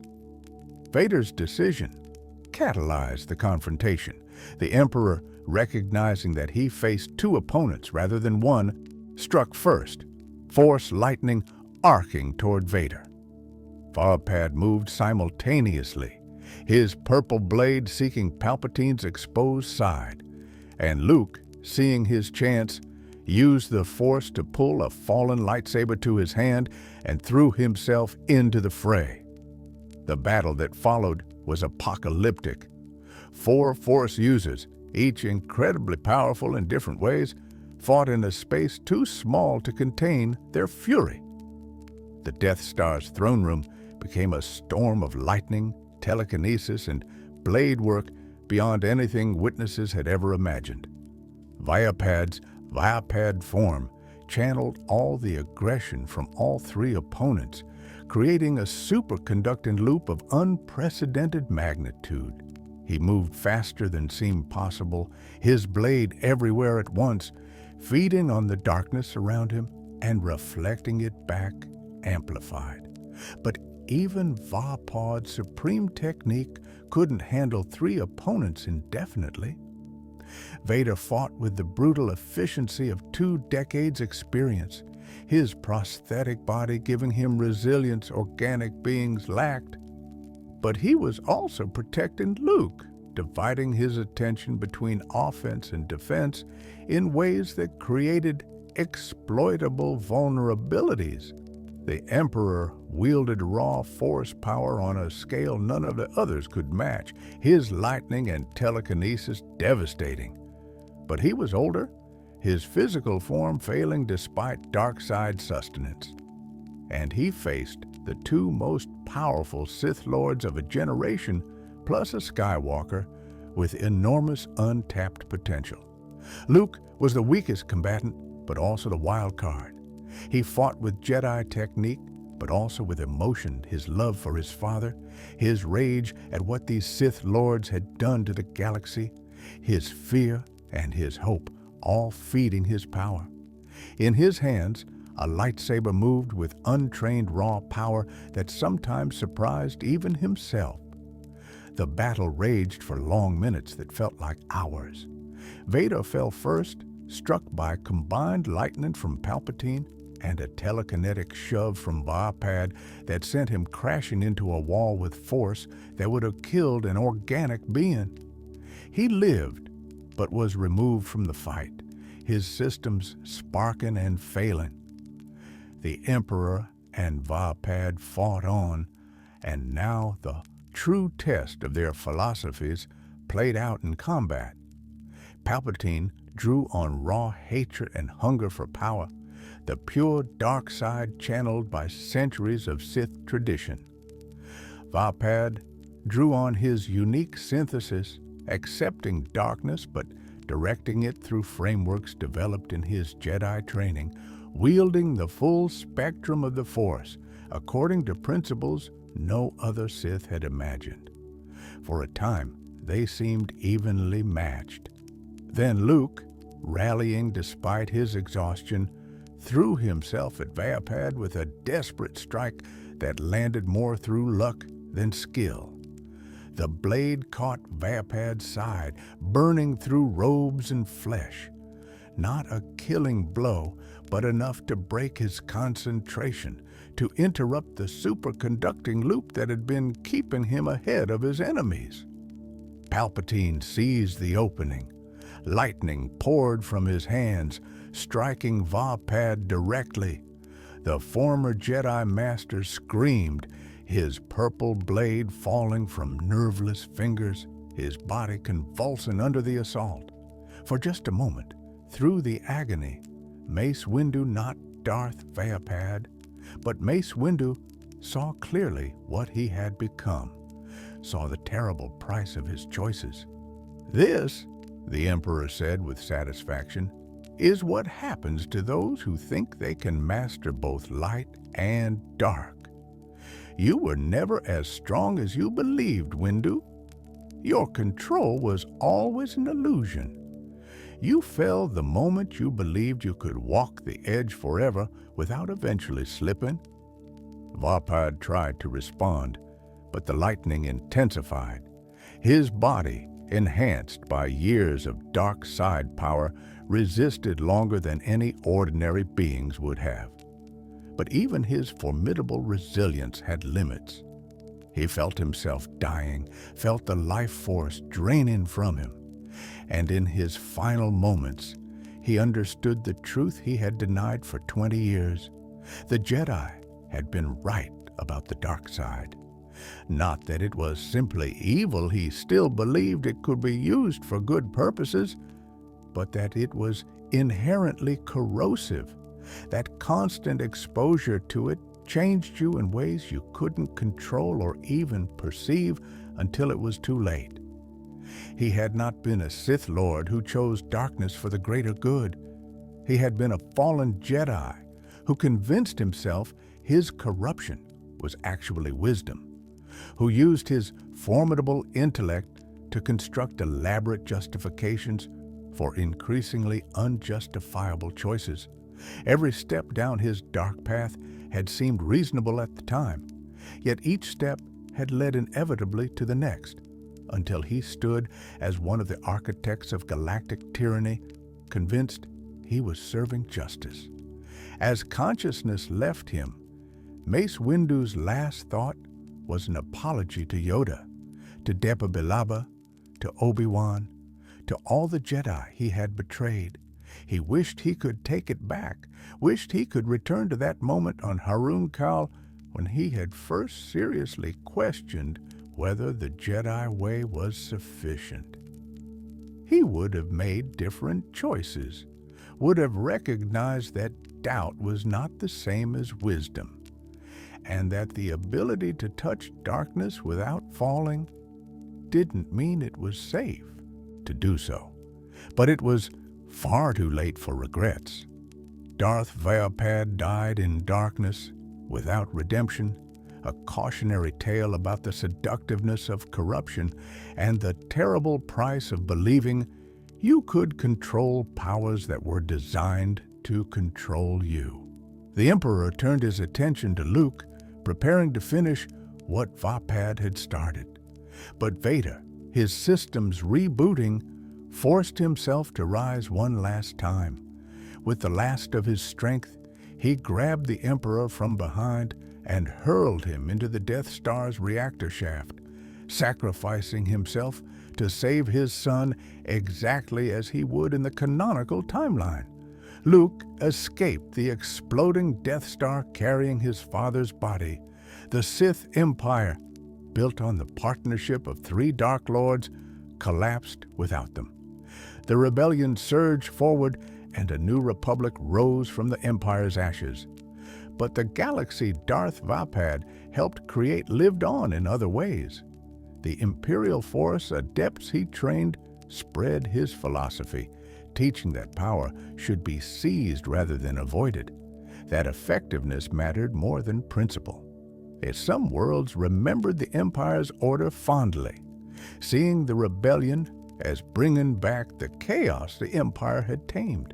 The next generation would struggle with these competing visions, with the question of whether strong leadership justified surrendering freedom. And in the ruins of what was once the Jedi Temple on Coruscant, Force ghosts of fallen Jedi Masters would occasionally gather. They spoke of the Jedi who fell furthest not quickly into darkness like Anakin Skywalker, but slowly and deliberately, convincing himself each step of the way that his corruption was actually enlightenment. They told his story as a warning, a reminder that the dark side's greatest weapon was not obviously temptation, but subtle rationalization, making the path to darkness seem reasonable, even righteous, one small compromise at a time. The story of Mace Windu's fall in this alternate timeline serves as a profound meditation on the nature of corruption and the seductiveness of power.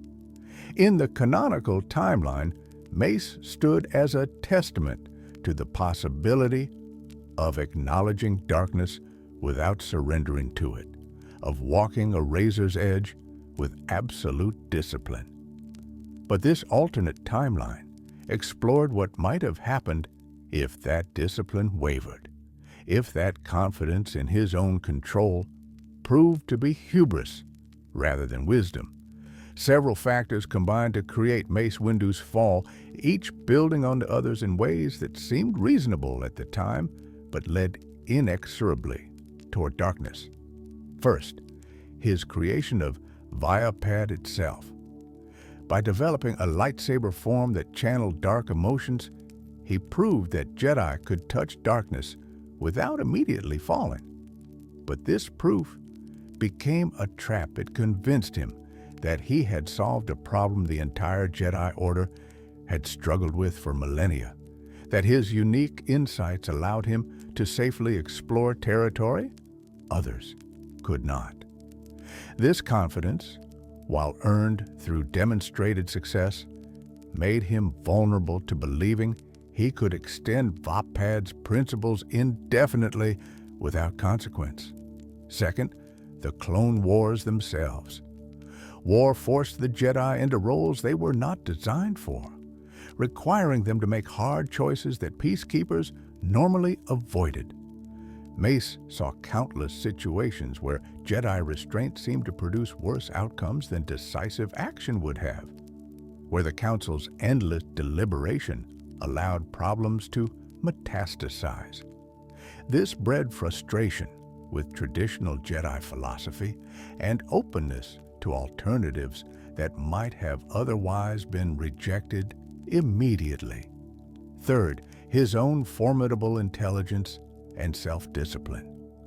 Lesser Jedi who touched darkness often fell quickly because they lacked the control to manage dark side power. But Mace's supreme discipline allowed him to channel darkness for years without obvious corruption, which made it harder to recognize when he had crossed important lines. He was falling slowly enough that each new step seemed only marginally different from the last, with no clear point where he could say, "This is where I should have stopped." Fourth, Palpatine's masterful manipulation.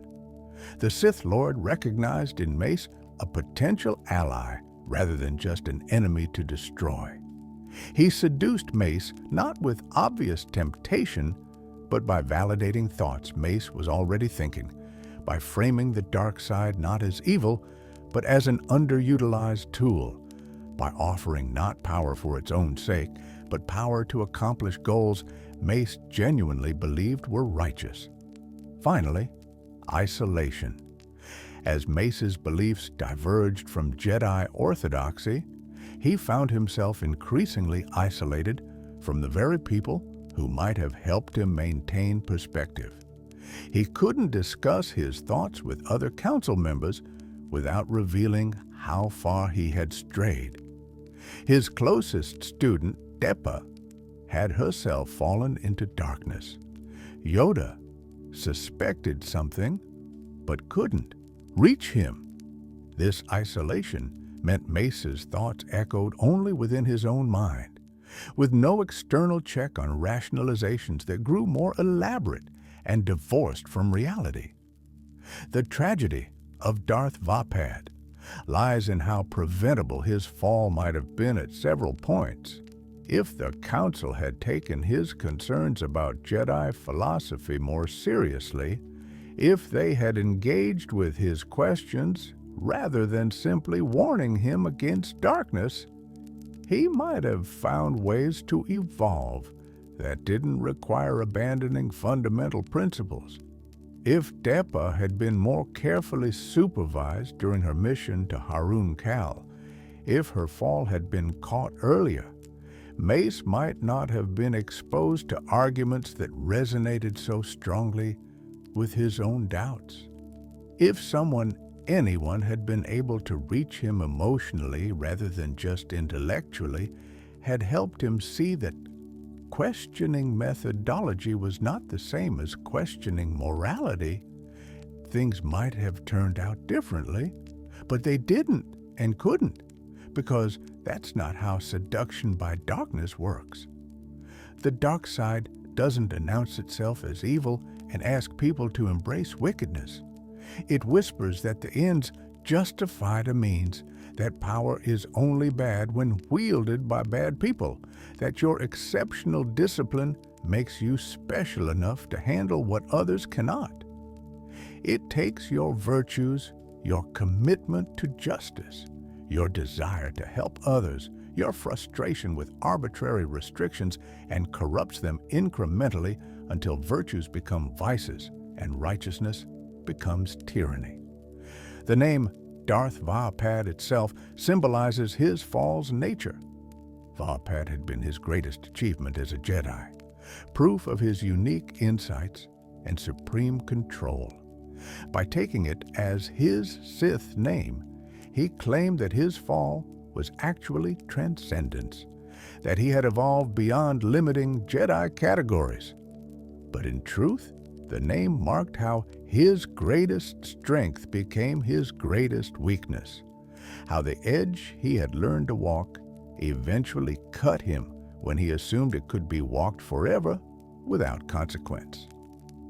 For those studying this alternate timeline, the lessons are clear. Darkness is seductive precisely because it offers real power and real solutions to real problems. It's not wrong that Jedi restraint sometimes produces worse outcomes than decisive action. That channeling emotion can make you more effective.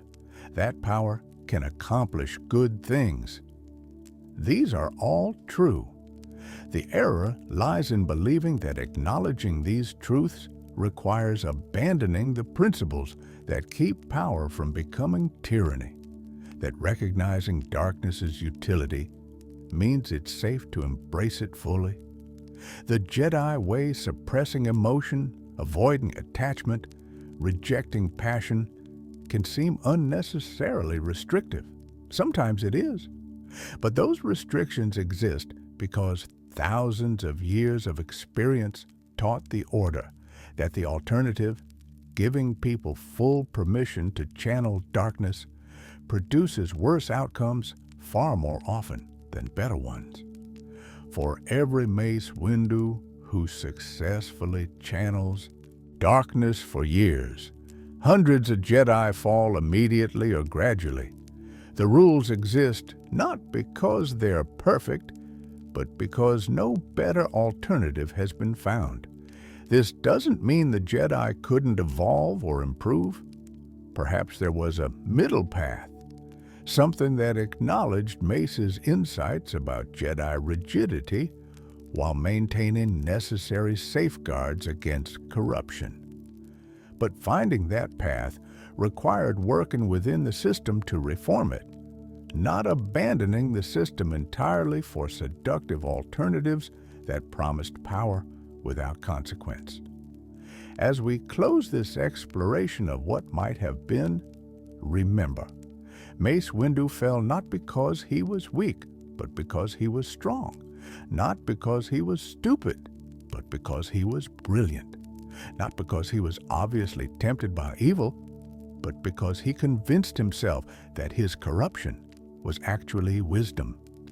His fall teaches us that the greatest danger lies not in blatant temptation, but in subtle rationalization, not in obvious sins, but in the slow erosion of principles we once held absolute.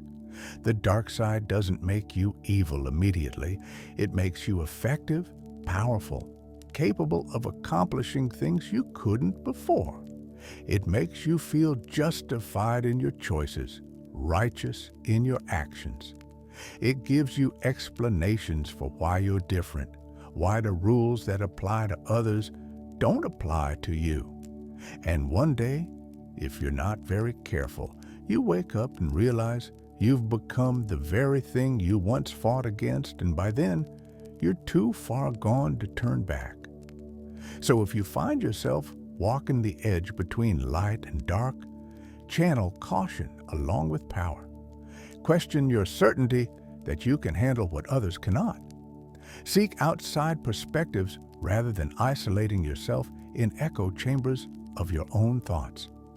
And remember, Mace Windu, the Jedi Master, who believed he could master both light and dark, who convinced himself his corruption was transcendence, who fell slowly and deliberately into an abyss he never admitted existed until it swallowed him completely. Thank you for joining me on this journey through an alternate timeline.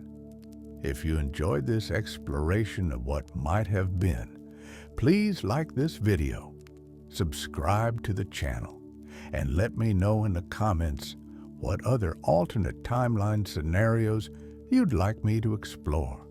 The Star Wars galaxy contains infinite possibilities, countless paths not taken, and stories waiting to be told. Until next time, may the Force be with you, all aspects of it, understood clearly and wielded wisely.